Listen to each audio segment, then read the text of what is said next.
The rhythm of healing, the octaves method. O is for observation, through stillness we find meditation and breath work that quiet the mind. In silence we listen, the answers are clear, awareness emerges, dissolving the fear.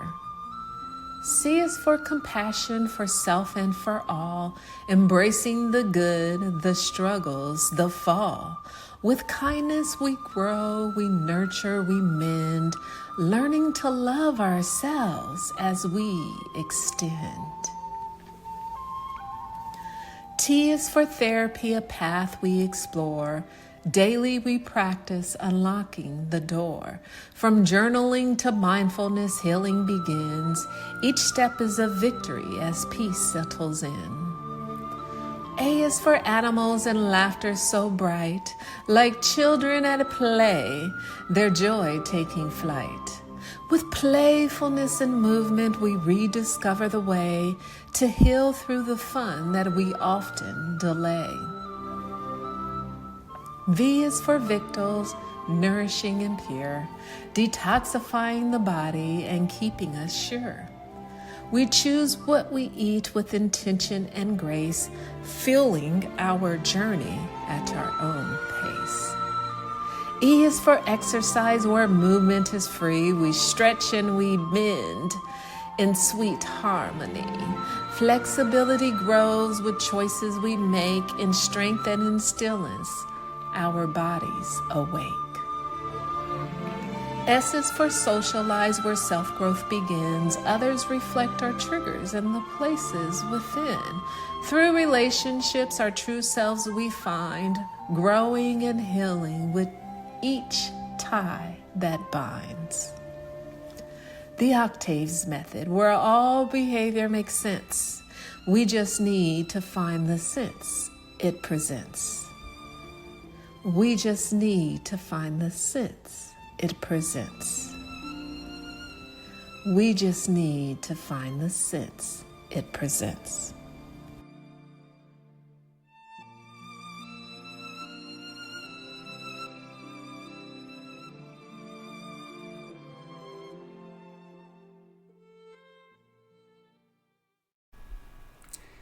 Hello, everyone, and welcome to Season 5 of the Trauma and Social Work Podcast.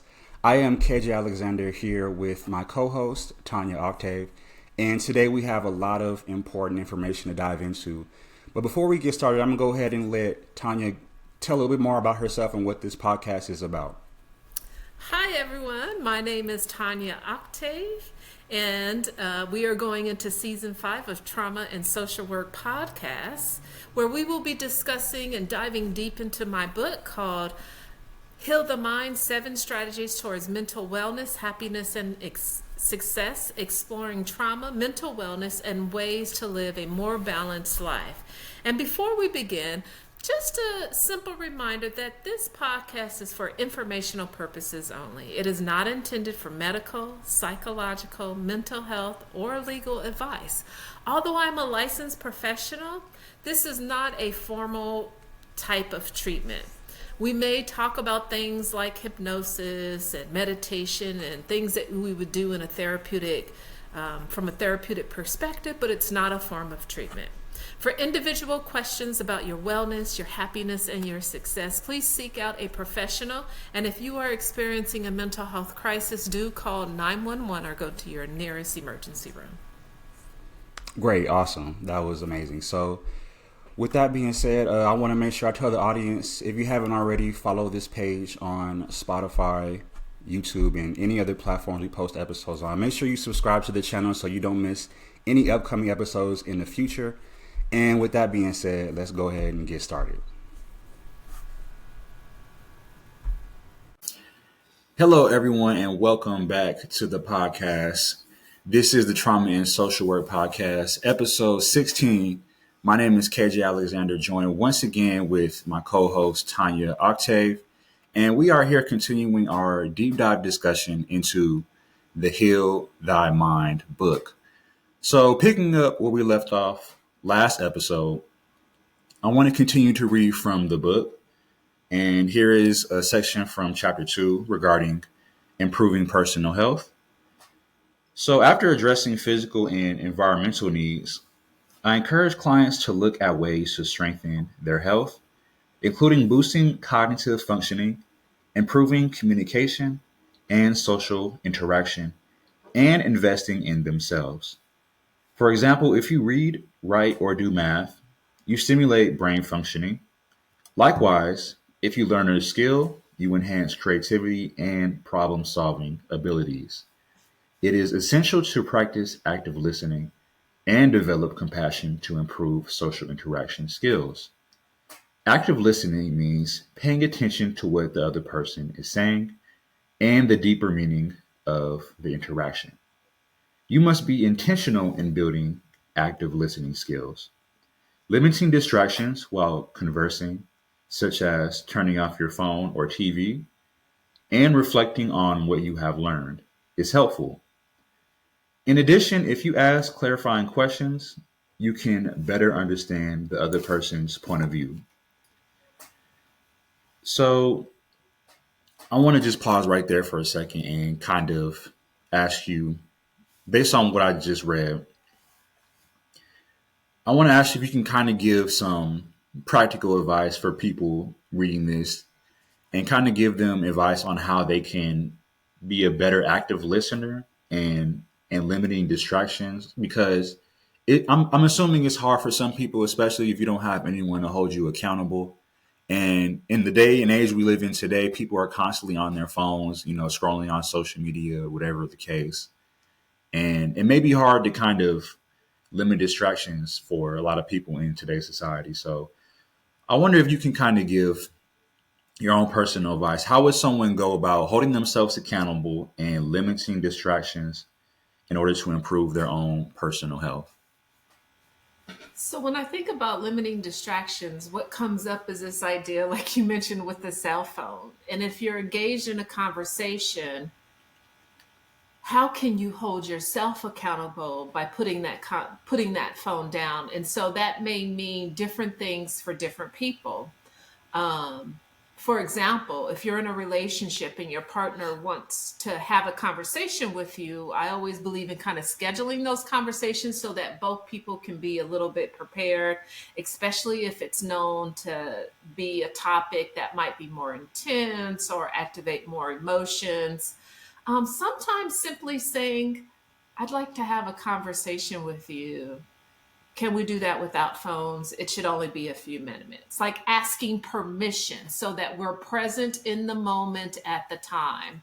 Sometimes when it's a parent-child relationship, it might be a little bit more difficult, especially if there's already a routine and in particular, the young person's already used to like using the phone at dinner time or in the car driving. And Right. so then how can you as a parent be creative and give something else to your child? So like one example may be is create a different type of habit. So get audiobooks that you listen to in the car with your kids that are age appropriate and that are something that he or she may want to listen to.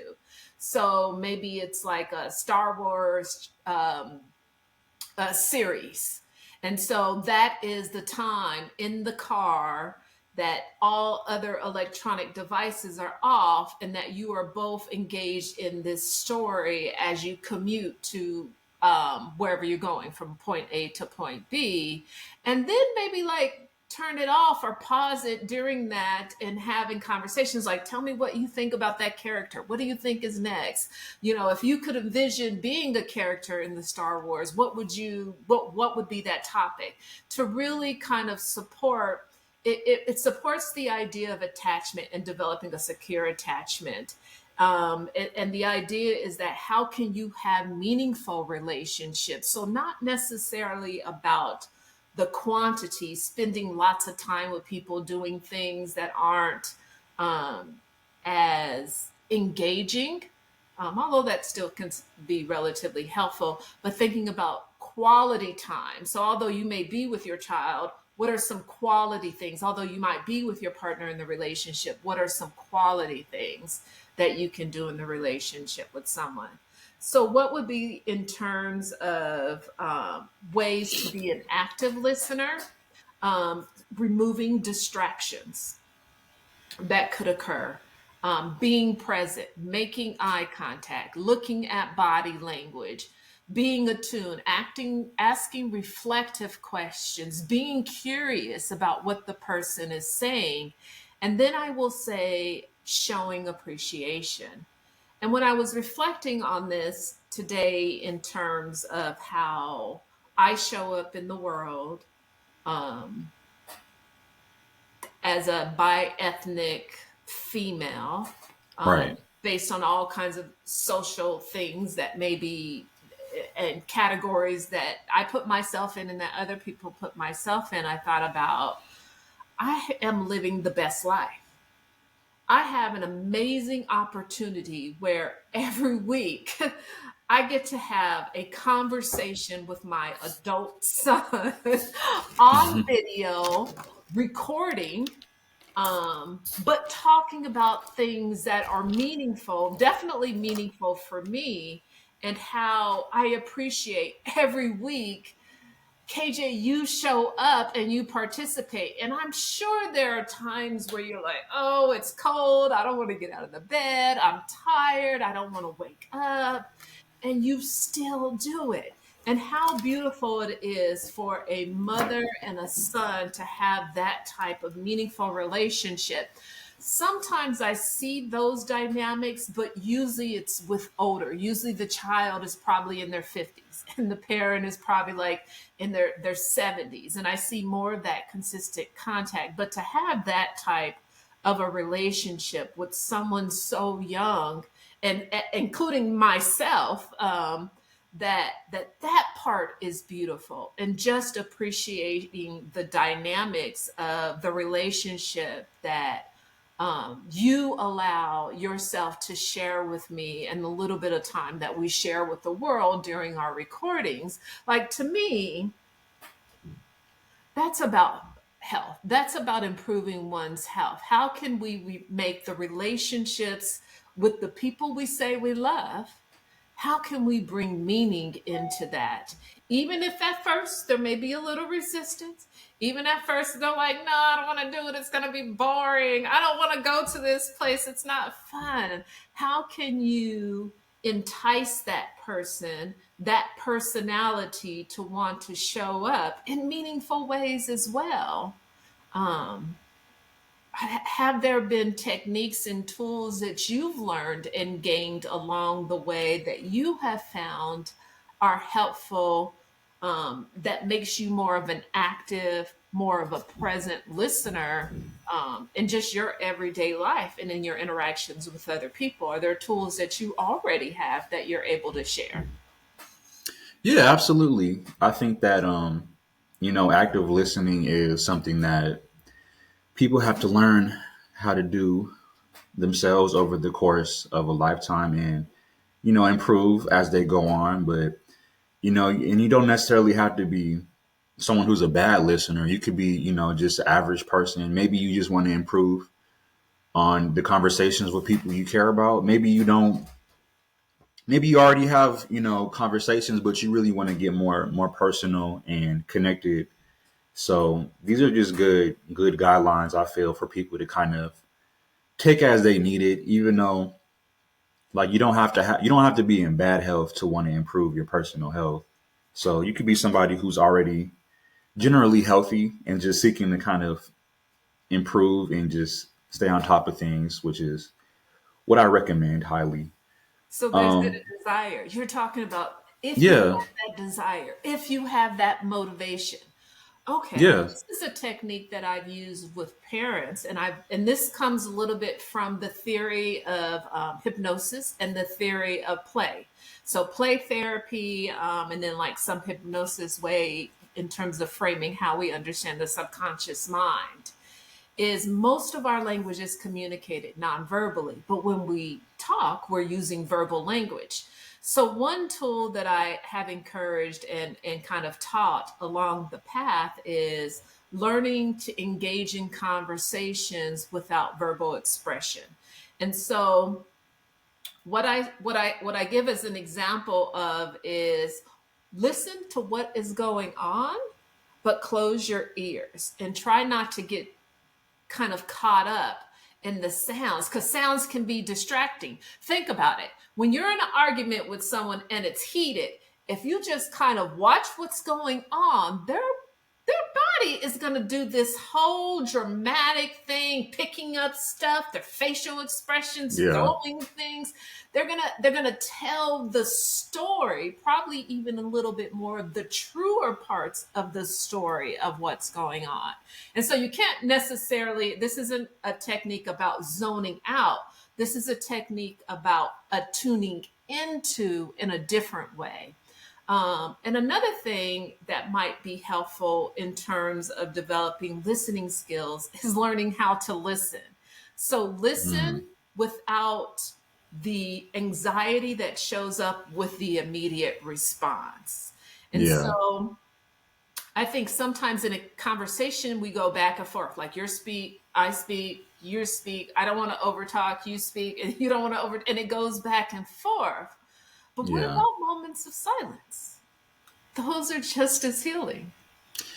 Yeah, and that's the tricky part because there is a delicate balance because if you're silent for too long, somebody may get offended by you not responding.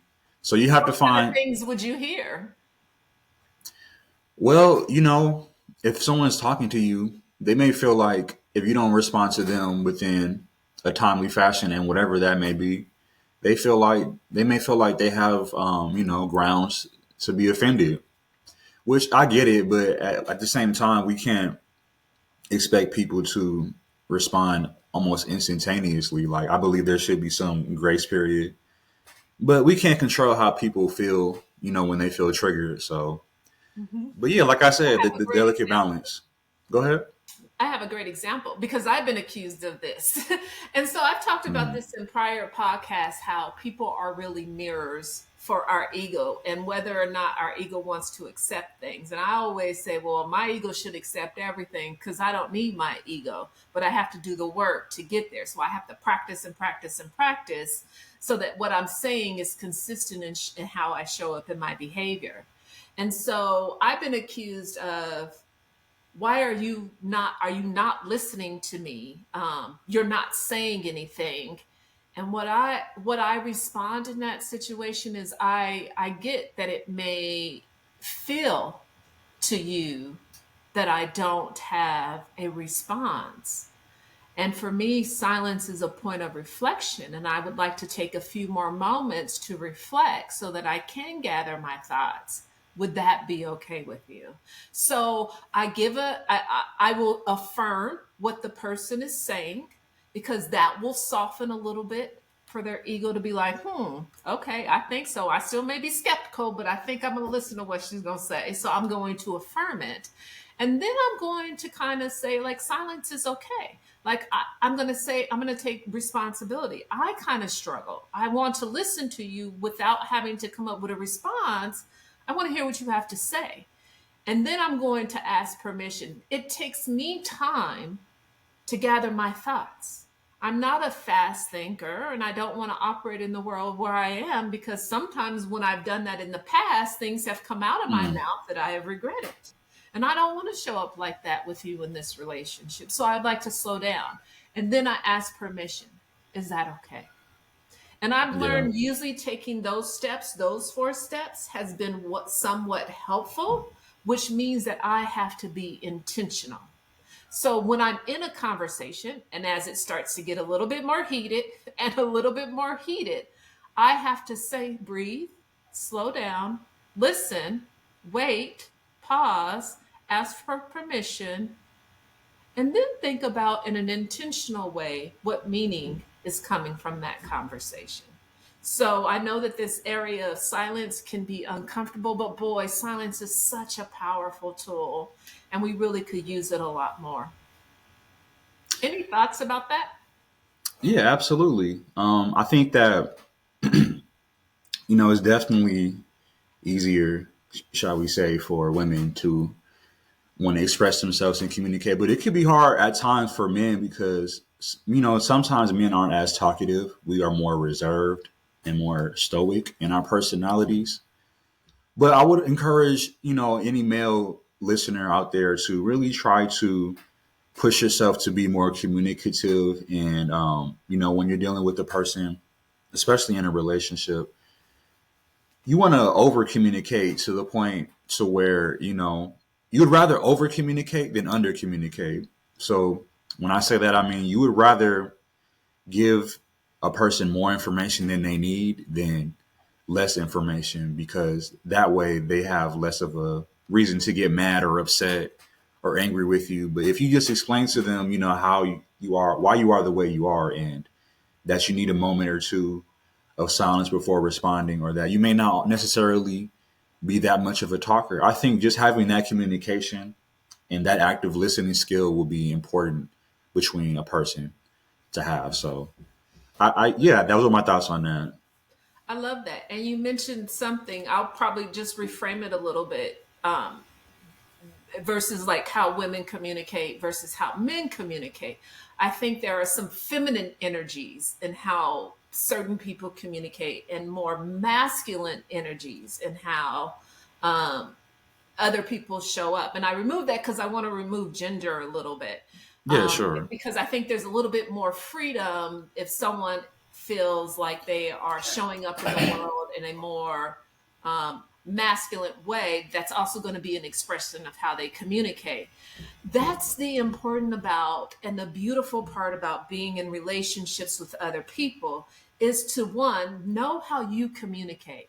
If I have a tendency to communicate more verbal, maybe more from a place of compassion, maybe more from a place of expressing my emotions, that may be more my feminine energy coming out, versus maybe my friend who shows up in a way that is less verbally expressive, maybe more does more internal dialogue, does more reflective internally, maybe doesn't stress as much emotions, but goes more into an expression of logic, like this is how it is, more literal in terms of how they communicate, versus maybe more like emotionally expressive, right? And so it's an excellent opportunity that when you are communicating in relationships with other one, that one, you know your style, and that you appreciate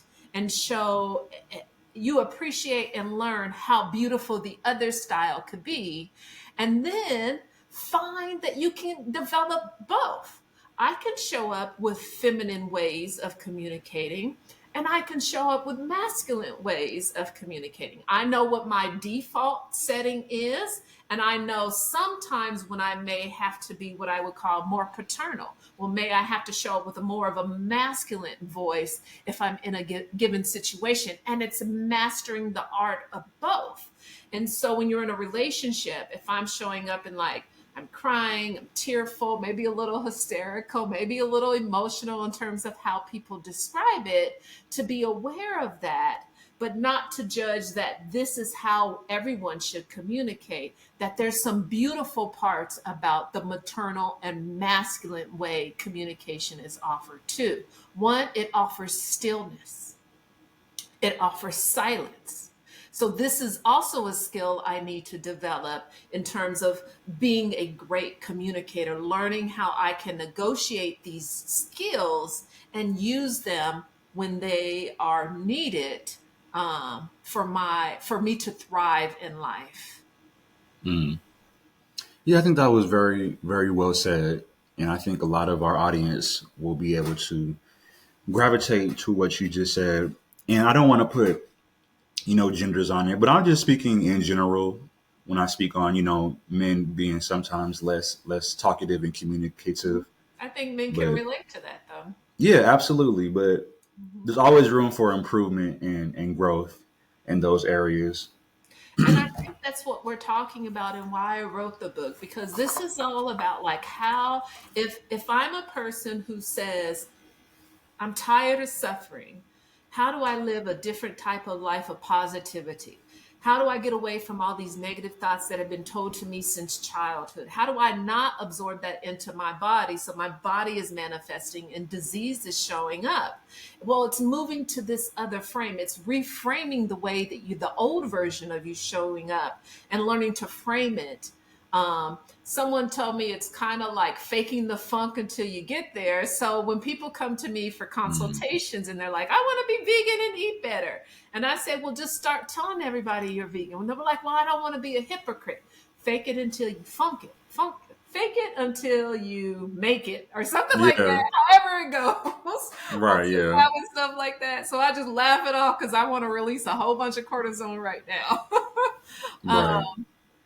But the idea is, how can you send whatever the thoughts are, that's where the energy is going. So if you keep telling yourself, I want to be healthy, I want to be healthy, I want to have good relationships, I want to have healthy relationships, I love all the relationships I have amazing relationships with my family, I have amazing friends.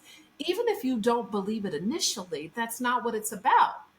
You have to keep telling yourself so that you do believe it, because at one point in life you told yourself, I'm lonely, I'm depressed, life sucks, and you believed it. Now we have to do the opposite to reframe your experience and move forward. So I'll Mm. continue reading a little bit as Okay. we go into ways to improve personal health. And really, it's like about compassion. Developing compassion begins by expressing your thoughts that are not judgmental or accusing.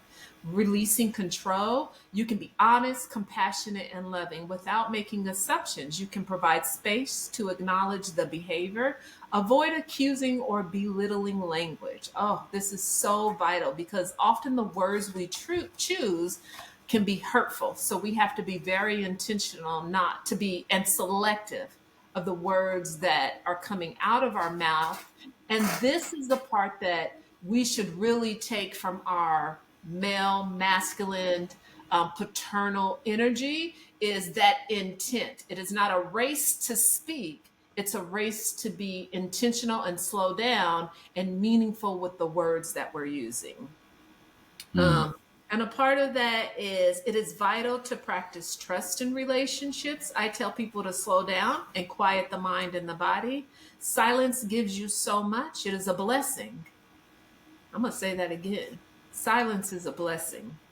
When Mm. you are silent, you can reflect. It allows you to release control. The process of slowing down with no pressure enables you to figure out ways to respond compassionately and loving. While building effective communication and listening skills, you can also improve perspective by investing in yourself financially, using money to gain more education, training, and knowledge. And if you enjoy your job, you're most likely to be satisfied with your work productivity. Happiness in work can improve your relationships, increase your motivation to progress, boost your self worth, and stimulate your intellect.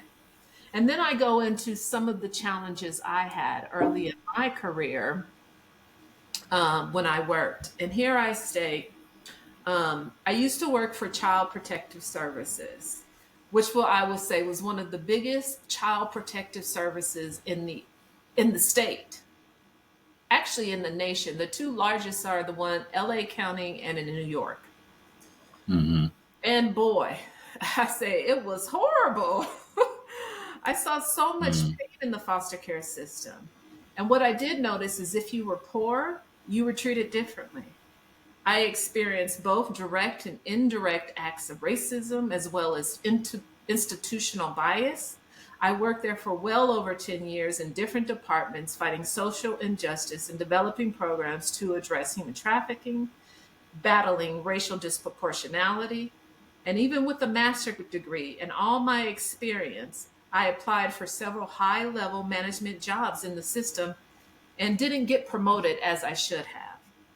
I believed it was because of institutional bias and racism.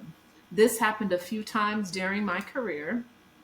It was frustrating, it was heartbreaking, it was difficult to deal with not getting particular positions, even though you were more qualified than others. And then race and gender play a part in it. I didn't realize how much stress and trauma I was managing until I left.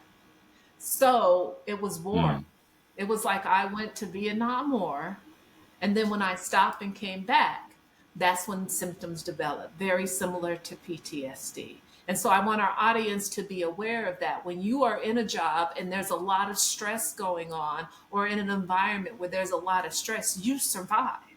That's what this system is about. The parasympathetic system is about your survival, your fight, flight, freeze, and fawn. And then when you get out of that and the body starts to feel a little safe, the mind can rest a little bit, there can be some recovering and some healing, then your symptoms start to manifest. mm. So now I kind of go on to say, as a private practice clinician, helping people discover health and wellness, I have less stress and anxiety. I'm very satisfied with my work. I am joyful at the end of the day and can sleep through the night. And we talk about sleep all the time. And so you see, some things happen in our lives and we make choices to continue the suffering, or we make choices to change. And sometimes that's the the road path that we come in. We travel this road and we think it's linear. We go to school, we feel like an education gets there, we get a job, we feel like we have financial success, we feel like we have success in our career, then hiccups start to occur along the way, and then you get a part in a life and you say, well, do you go right? Do you go left? Do you go backwards? Do you go forwards? Or in what direction? And then those things can kind of show up in terms of a reflection of what may be going on. Yeah, absolutely. And I want to thank you for sharing your story with us, and very, very well written. And I guess my last question will be regarding the last section you just read from the book. What advice would you give to somebody who is maybe looking to make that transition? Because it is hard to, want to leave a situation where you have, income and, it's comfortable, but it may not be the best for you as a person, mental health wise.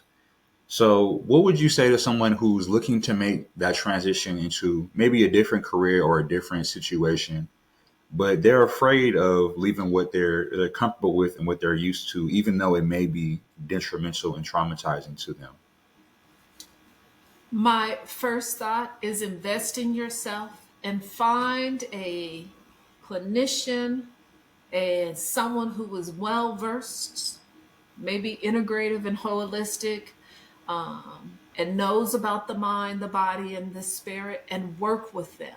So invest in yourself, meaning pay for services so that you can work with an expert in this area and reflect on what you really want out of life, because that job may not be it. The job may be it, and maybe there are things that you can do to change it. And so, if I were to think about developing a wellness plan, let's say you had a job that was highly stressful, or you were in a relationship that was highly stressful. What could be some things to develop? Develop your wellness plan. So, Octave's method. What are you doing in terms of your breathing practices? What are you doing in terms of meditation and spiritual development? Implement that daily, something daily where you reconnect with that part. Compassion, or how are you showing yourself forgiveness? How are you loving on yourself? How are you developing your ego health? That's the compassion part. Therapy. I always think working with someone trained, a trained professional who's well versed in that, because they're going to give you some different perspectives and things to consider along the path. Along with that, animals help. We'll get to that when we talk about animals. But what it really illustrates is that playfulness. Learn how to be playful throughout the day. Learn how to laugh again throughout the day, as kids do on a playground. And if you forgot what it is, and not in some weird way, drive to an elementary school, drive to a park, have your lunch there, and watch kids play. Because sometimes as adults, we got disconnected from that. And going back to that, nutrition. What food you put in your body is going to be essential. So make for sure you're putting foods into your body that are detoxifying, that are neutralizing, that are bringing foods that nutrients into the body that you need in the body. Moving the body throughout the day, park farther away so that you can walk, use things to help track your steps, going to the gym, working out at home, being playful with your own kids, being playful with your animals. Those are all things that you can do to move the body. And most importantly is the relationship with the self. Using other relationships as a mirror to what is going on with you, because you will get triggered. And so how does that inform you better of you? But also, how can you really just love on yourself, showing yourself compassion, showing yourself forgiveness, giving that type of tenderness, that type of care, that type of optimism, moving from the negative self-belief, because when you think negativity, you bring that energy into your life, and transitioning to a positive way and seeing the beauty in all things, not just some things. Those are my thoughts. No, very, very well said. And I appreciate you for expressing that today. So that looks like that's all the time we have for today's episode. Is there any information you want to leave the audience with before we close up? So I did release another YouTube video. I Okay. have a series of them that I'm trying to release every week. This week I released a video that is uploaded to YouTube on the parasympathetic nervous system, fight, flight, freeze, and fawn, going in each of those. And I use a metaphor to try to kind of help it be relatable to people. And then how we get in the parasympathetic system, our rest, digest, and healing state. Awesome. Well, thank you again so much for your time. That is all the time we have for today's episode. Make sure everyone listening, if you haven't already liked the video, hit the subscribe button and don't miss out on any videos coming out in the future. That is a wrap for us here. Until next time, everyone, be safe and bye-bye. Bye. Wraps up another episode. I hope today's discussion provided clarity and tools you can use in your daily life. If you're ready to take the next step in the healing journey, I'd love to connect. Head over to my website to schedule a free 15-minute consultation. It is a great opportunity to ask questions and see how we can work together. And while you're there, download my complimentary workbook designed to help you reflect, grow, and move towards mental wellness, happiness, and success. Thanks for listening, and I will see you next time.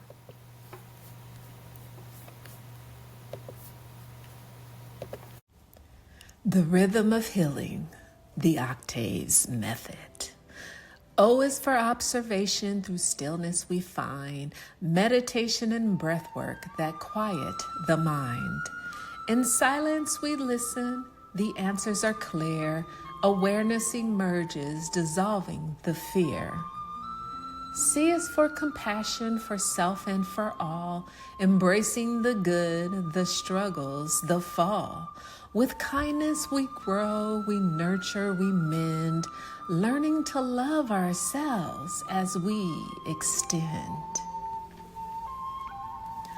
T is for therapy, a path we explore. Daily we practice unlocking the door. From journaling to mindfulness, healing begins. Each step is a victory as peace settles in. A is for animals and laughter so bright, like children at a play, their joy taking flight. With playfulness and movement, we rediscover the way to heal through the fun that we often delay. V is for victuals, nourishing and pure, detoxifying the body and keeping us sure. We choose what we eat with intention and grace, fueling our journey at our own pace. E is for exercise, where movement is free. We stretch and we bend. in sweet harmony. Flexibility grows with choices we make in strength and in stillness. Our bodies awake. S is for socialize, where self-growth begins. Others reflect our triggers and the places within. Through relationships, our true selves we find, growing and healing with each tie that binds. The Octaves method, where all behavior makes sense. We just need to find the sense it presents. We just need to find the sense it presents.